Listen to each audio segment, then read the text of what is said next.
दोस्तों कितना गुस्सा आता है कि जब हमें पैसे की जरूरत हो और हमारा बटुआ खाली हो।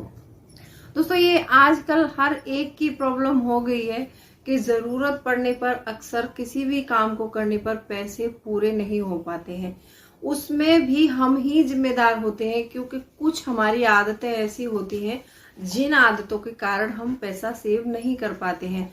दोस्तों मैंने पिछली वीडियो दी है, वो पार्ट 1 थी, समझदारी से कैसे पैसे खर्च करें। आज मैं ये पार्ट 2 बना रही हूँ। उसमें हमने कुछ ऐसी पॉइंट बताए थे जो रोजमर्रा की जिंदगी में आपको अपनाने चाहिए। ऐसे कुछ पॉइंट हैं जिनको नहीं करेंगे तो आप बहुत सारा पैसा सेव कर सकते हैं। आज मैं बता रही हूँ कि अपने घर में हर एक हाउस वाइफ को ये पॉइंट अप्लाई करने चाहिए। आज मैं आपको ऐसे 9 पॉइंट बताऊंगी और ये वीडियो पार्ट 2 है।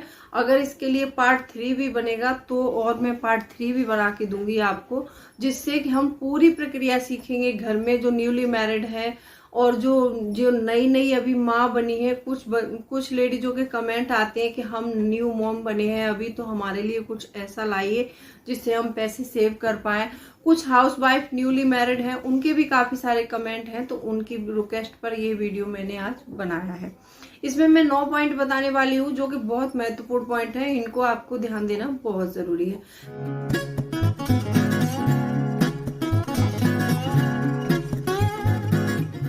Hello friends, welcome back to my channel. कैसे हैं आप लोग? आई होप आप बहुत अच्छे होंगे और सेहतमंद होंगे और आप लगातार मेरी वीडियो के साथ भी बने हुए होंगे।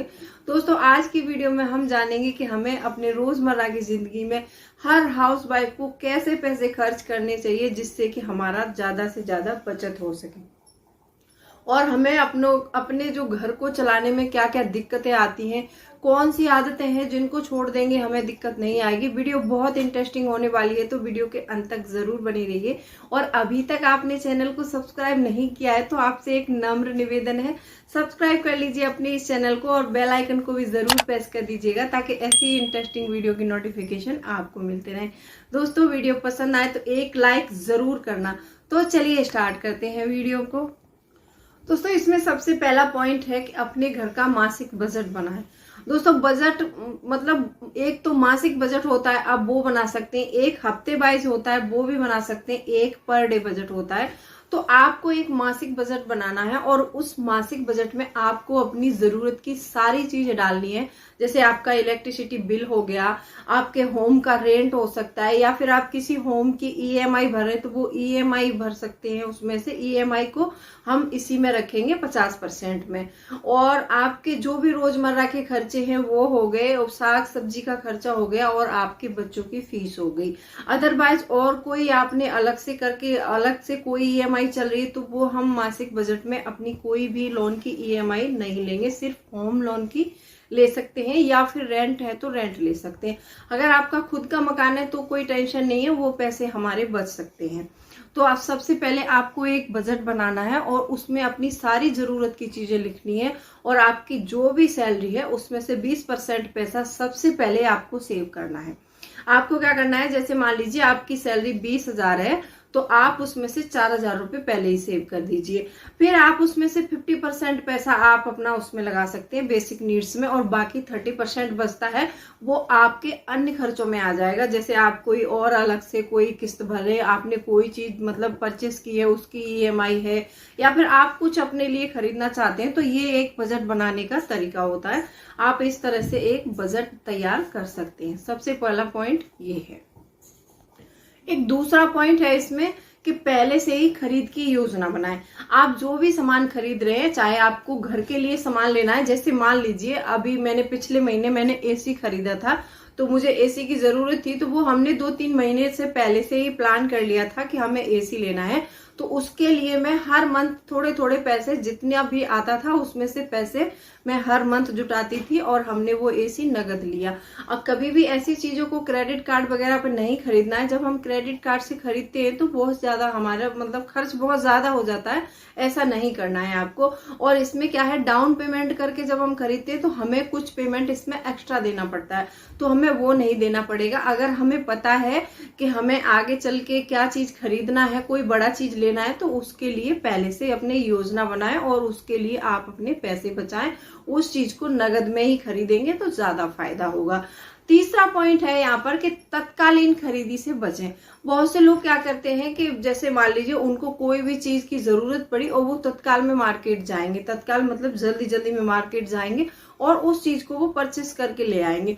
फिर बाद में घर आकर बहुत अफसोस होता है कि हमने ये ऐसे तत्काल में खरीद लिया और पता नहीं कपड़ा या फिर मान लीजिए आप कोई क्लॉथ लेकर आए, वो आपका क्लॉथ छोटा आ गया, या फिर कोई कलर पसंद नहीं आया और आप जल्दी में ले आए, तो वो भी बहुत गलत होता है। जब भी आपको शॉपिंग करनी हो तो एक हफ्ते पहले आप उसको सारे सामान को अपने को नोटिस करिए कि आपको किस किस चीज की जरूरत है। आप वो जरूरती सामान जो भी है उसको डालिए लिस्ट में और हफ्ते भर का टाइम लीजिए कि जो भी सामान ले रहे हैं उसके लिए हफ्ते भर का टाइम आपको लेना ही लेना है। क्योंकि जब भी हम हफ्ते का टाइम नहीं लेते हैं, जल्दबाजी में खरीदारी करते हैं, तो कुछ ना कुछ सामान ऐसा आ जाता है एक्स्ट्रा जिसकी हमको जरूरत नहीं होती है और वो फिर हमें पसंद भी नहीं होता और वो खराब हो जाता है। तो जब भी आपको खरीदारी करनी हो, चाहे किसी फेस्टिवल की कर रहे हैं, चाहे कहीं शादी में जाना है, तो उसकी सबसे पहले आपको पहले तो आप अपने अलमारी चेक कीजिए कि आपके पास कोई कपड़े हैं। ये लेडीजों में मैंने ज्यादा देखा है कि उसकी मेहंदी है, पीला कलर कहाँ से आएगा, कि हल्दी है, हरा कहाँ से आएगा, पीला, मतलब बहुत सारे झमेले हो जाते हैं। तो ऐसा नहीं करना है। जब भी आपको लगे कि मुझे कहीं शादी में जाना है तो एक हफ्ते पहले प्रिपरेशन कीजिए। और आजकल मिक्स एंड मैच का बहुत फैशन चल रहा है। आप कुछ अपने पुराने कपड़े मिक्स एंड मैच करके अगर पहन सकते हैं तो आप वो भी यूज कर सकते हैं। आपके कपड़े भी यूज हो जाएंगे और आपके पैसे भी नहीं खरीदेंगे, वो पैसे भी नहीं खर्च होंगे। तो आपको क्या करना है कि तत्कालीन खरीदी से बचना है। चौथा पॉइंट है यहाँ पर कि अकेले खरीदारी करने के लिए जाएं। देखिए दोस्तों, जब हम अकेले जाते हैं तो हमारा माइंड एकदम शार्प होता है और हम उसी चीज के बारे में सोचते हैं जिस चीज को लेने हम जा रहे हैं। जब हमारे साथ कोई फ्रेंड होता है या फिर हमारे साथ कोई ऐसा बड़ा होता है कि जिसकी बात को हम टाल नहीं सकते हैं, उसकी बात हमें माननी ही पड़ती है, तो ऐसे लोगों को लेके कभी भी शॉपिंग नहीं जाना चाहिए। क्योंकि जब वहां पे हम जाएंगे तो हर किसी की पसंद अलग होती है और अपनी पसंद अलग होती है। तो हमें क्या है कि एक दो सामान वो भी चूज करेंगे, या तो उनको साथ लेके मत जाओ। अगर साथ लेके जा रहे हैं तो फिर वो सामान अगर चूज करके हमें देते हैं तो हमें उनकी रेस्पेक्ट भी करनी होती है। तो इसीलिए जब भी खरीदारी करने के लिए जाओ तो अकेले जाना चाहिए। क्योंकि वो सामान सेलेक्ट करेंगे, शायद वो सामान हमें पसंद नहीं होगा और घर लाकर हम उसको ऐसे ही रख देंगे तो हमारे पैसे बर्बाद चले जाएंगे। तो जब भी खरीदारी के लिए जाएं तो आप हमेशा अकेले ही जाएं। अब पांचवा पॉइंट है मेरा यहाँ पर कि जब भी कोई भी गैजेट परचेस करें उसका नगद दाम अदा करें। मेरा कहने का मतलब है, जैसे मान लीजिए आपने मोबाइल खरीदा, तो मोबाइल जैसे आपने 10,000 का या 20,000 का मोबाइल आपने खरीदा, तो कुछ डाउन पेमेंट करवा लेते हैं वो लोग और किस्त बना देते हैं। तो किस्त में हमेशा पैसा हमारा ज्यादा ही चला जाता है। तो हम क्या सोचते हैं कि अरे कोई नहीं, चलो डाउन पेमेंट कर दी है, थोड़ा थोड़ा ही तो देना है। लेकिन वो थोड़ा थोड़ा जब हम बाद में उसको इकट्ठा करके देखते हैं वो बहुत बड़ा अमाउंट होता है। तो आपको कोई भी चीज परचेस करनी है तो उसके लिए सबसे पहले आपको बचाना जरूरी है। आप पैसे बचाइए, जब आपके पास 10 महीने में 8 महीने में पूरा बैलेंस हो जाए तभी उसकी आप खरीदारी करें। आप हमेशा याद रखिए, क्योंकि जो डाउन पेमेंट करके हम किस्त बना के सामान लेते हैं वो हमेशा पैसा ज्यादा लेते हैं, क्योंकि उनको भी तो भाई बचाना है कुछ, वो भी बाजार में क्यों बैठे हैं। तो आपको ऐसा नहीं करना है। लेकिन समझदार आपको बनना है। आपको कोई भी सामान खरीदने से पहले उसके लिए पैसे को बचाना है, फिर बचाने के बाद में आपको वो सामान खरीदना है। छठवां पॉइंट ये है मेरा कि कभी भी आप जो है मार्केटिंग में मूर्ख ना बने। आप जैसे बाजार में जाते हैं तो बाजार में जाने से क्या होता है कि बोर्ड लगे होंगे, हर एक दुकान के बाहर एक अलग बोर्ड लगा होगा। वो हमारा माइंड सेट चेंज करने के लिए होता है। आप जैसे मान लीजिए कहीं 50% ऑफ का वो चल रहा है, ऑफर चल रहा है, कहीं 35% का ऑफर चल रहा है, तो हम इस ऑफर्स को देखकर क्या है कि लालच में आ जाते हैं। भले ही हमें उस चीज की अभी जरूरत नहीं है, शायद साल में या 6 महीने में जरूरत पड़ने वाली होती है, तो भी हम उस सामान को तुरंत ही खरीद लेते हैं क्योंकि उस पर हमें 50% ऑफ मिल रहा है। फिर वो सामान लाके हमने घर में मान लीजिए 6 महीने भी स्टोर कर लिया। 6 महीने स्टोर करने के बाद में फिर पता चला कि उसकी तो डेट निकल गई और वो तो अब हमें फेंकना पड़ जाएगा। तो हमारे पैसे कहाँ बचे, इसमें हमारे पैसे और एक्स्ट्रा खर्च हो गए। और जैसे आपने कभी भी देखा होगा कि माइंड जो हमारा माइंड सेट है उसको चेंज करने के लिए हमें लोग कैसे मूर्ख बनाते हैं मार्केट में। उनको कोई सामान 1200 रुपए का बेचना है तो वो सीधे सीधे आपको अगर 1200 रुपए कहेंगे तो आप नहीं लोगे उस सामान को, इसलिए वो सीधा 1199 का बोर्ड लगा देंगे कि ये चीज 1199 रुपए में। अब वो 1100 हो गया, 99 लास्ट में आपने नहीं देखा तो हम वो उस चीज को जल्दी से परचेस कर लेते हैं। तो इस मार्केटिंग में आपको मूर्ख नहीं बनना है। जितना सामान है आप देख लीजिए कि आपके हिसाब से उस सामान की कीमत क्या है, उसी हिसाब से अदा कर लिए उस कीमत को। इसीलिए कहते हैं कभी भी मार्केटिंग में आपको मूर्ख नहीं बनना है। 7वां पॉइंट है मेरा यहाँ पर कि सेल्स और डिस्काउंट का इंतजार करें। दोस्तों क्या होता है कि जब हम कहीं पर ऑनलाइन शॉपिंग करते हैं या फिर किसी मॉल में शॉपिंग करने के लिए जाते हैं तो जैसे फेस्टिवल आते हैं ना, फेस्टिवल के टाइम में क्या होता है कि लोग डिस्काउंट बहुत देते हैं और सेल्स भी बहुत ज्यादा चलती है।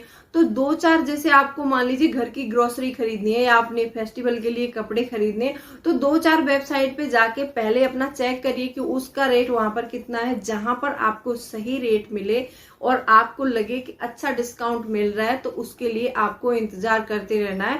तो जब भी ऐसी सेल्स लगती है उसमें आपको अपना सामान खरीद लेना है।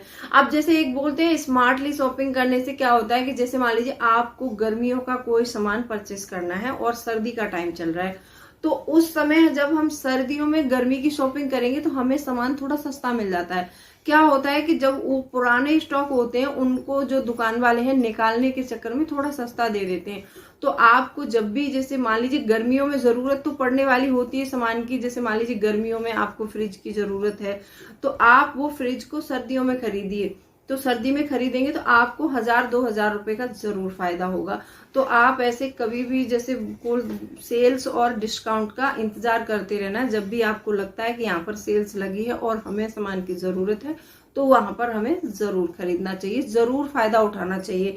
क्योंकि आजकल बहुत सी सेल्स ऐसी लगती हैं जिन पे घर के सामान पे 50% की छूट मिलती है और डिस्काउंट भी अच्छा मिल रहा है उन पे, तो उनको आपको जल्द से परचेस कर लेना चाहिए। लेकिन परचेस करते समय एक बात का ध्यान जरूर रखना है, कोई भी सामान आप परचेस कर रहे हैं उसकी एक्सपायरी डेट सबसे पहले, चाहे मॉल में करें चाहे कहीं भी करें खरीदारी, सबसे पहले उसकी एक्सपायरी डेट जरूर चेक करें। अब जैसे मान लीजिए आपको 3 महीने के बाद किसी सामान की जरूरत है और वो डिस्काउंट में आपको 50% ऑफर मिल रहा है, अब वो सामान की डेट जो है 2 महीने पहले ही खत्म हो जाएगी तो आपके कुछ काम का नहीं रहेगा, वो पैसे ज्यादा खर्च हो जाएंगे। जब भी आप मॉल वगैरह में जाएं आपको डिस्काउंट लगे और आपको लगे कि मुझे अगले 2-3 महीने में इस चीज की जरूरत पड़ने वाली है और आपको ऑफ मिल रहा है उस पर, तो आप डेट जरूर चेक करें, तब उसके बाद ही अपने सामान को खरीदारी करें।